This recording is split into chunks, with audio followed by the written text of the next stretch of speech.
প্রিয়তমাকে নিয়ে তুফানে তছনছ হবার পর দুঃখ পেয়ে হয়েছেন বরবাদ। এরপর ফিনিক্স পাখির মতো আবার পুনর্জন্ম নিয়ে হয়েছেন নাম্বার 1 শাকিব খান। পুরো ক্যারিয়ার জুড়ে অভিনয় করেছেন অসংখ্য সিনেমায়। কিছু হয়েছে হিট, আবার কিছু হয়েছে ফ্লপ, তবে অভিনয় নিয়ে হাল ছাড়েননি কখনো।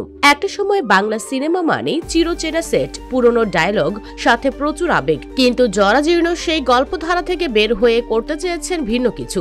বাংলাদেশের সিনেমাকে বিশ্ব দরবারে নেয়ার জন্য বদ্ধপরিকর, আর সেই লক্ষ্যে ভিন্ন ধারার সিনেমা করে দিয়ে যাচ্ছেন একের পর এক হিট।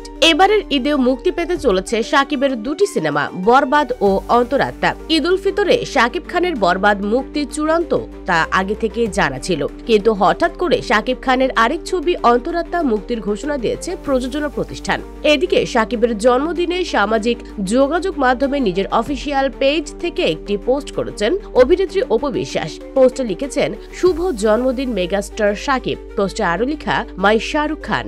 অন্যদিকে শাকিবকে নিয়ে পোস্ট করেছেন আরেক অভিনেত্রী বুবলি। নিজের অফিসিয়াল পেজ থেকে পোস্ট করে তিনি লিখেছেন, শুভ জন্মদিন বাংলা সিনেমা ইন্ডাস্ট্রির মহারাজা শাকিব খান।